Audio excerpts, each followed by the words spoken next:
दोस्तों रेसिडेंशियल और commercial project industry में रेरा के इंप्लीमेंटेशन के बाद हमने देखा फाइनेंशियली वीक डेवलपर की संख्या काफी हद तक कम हुई और बाजार धीमे धीमे ऑर्गेनाइज प्लेयर के हाथों में जा रहा है। दोस्तों 2017 में जो ख्याली 17% का मार्केट शेयर लिस्टेड प्लेयर और लीडिंग अनलिस्टेड प्लेयर के हाथों में था, वो बढ़ के अभी 33% आ चुका है, जो ये बताता है ऑर्गेनाइज्ड प्लेयर बढ़ रहे हैं। 1995 से लेके अब तक की दोस्तों बढ़ती एनुअल इनकम लोगों की मकानों की टिकट प्राइस से ज्यादा तेजी से बढ़ी है, जिससे दोस्तों एक समय पे जो एफोर्डेबिलिटी रेट 22 गुना हुआ करता था दोस्तों, जब एफोर्डेबिलिटी रेट हाई होता है दोस्तों लोग मकान नहीं खरीद सकते, वो गिर के दशक हाई जो 5 हुआ करता था वो खाली अभी 3.2 आ चुका है, जो दोस्तों एक पॉजिटिव इंडिकेटर है आने वाले समय के लिए इस इंडस्ट्री का। इसीलिए दोस्तों नंबर ऑफ यूनिट 2016 तक जो मकान सप्लाई होते थे उससे एब्जॉर्ब कम होते थे, तो नंबर ऑफ अनसोल्ड इन्वेंट्री की संख्या बढ़ जाती थी।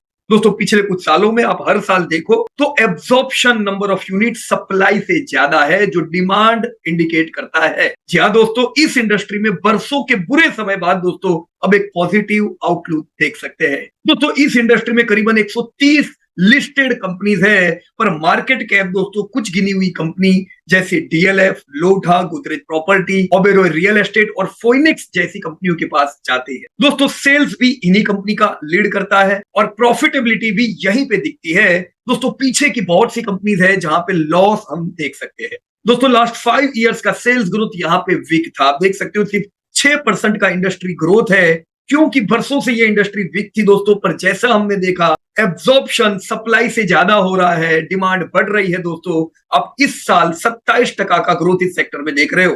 दोस्तों जब लंबा समय कोई भी सेक्टर बुरे समय में रहता है तो डेब्ट टू इक्विटी रेशियो वैसे भी फेवरेबल नहीं रहता है, और ये सेक्टर में वैसे भी हाई कैपेक्स चाहिए, तो ओवरऑल इंडस्ट्री का डेब्ट टू इक्विटी रेशियो फेवरेबल नहीं है। पर फिर भी इसमें डीएलएफ, लोढ़ा, ओबेरॉय, फोइनिक्स जैसी कंपनीज है जिनका फेवरेबल है डेब्ट टू इक्विटी रेशियो। और सिमिलर उसी प्रकार से दोस्तों डेब्ट और लीज पेइंग कैपेसिटी भी ऐसी सेक्टर की फेवरेबल नहीं होती। दोस्तों जब आप मार्जिन देखो तो कई कंपनीज यहाँ पे लॉस मेकिंग है, पर कई अच्छे मार्जिन वाली कंपनी भी है, डीएलएफ, गोदरेज, ओबेरॉय, फोइनिक्स जैसी। दोस्तों पूरे सेक्टर में वॉल्यूम कंसीडर करूं, ग्रोथ कंसीडर करूं, क्वालिटी कंसीडर करूं, तो 2 कंपनी दोस्तों सबसे आगे निकल के आती है, वो है ओबेरॉय रियल एस्टेट और गोदरेज प्रॉपर्टी।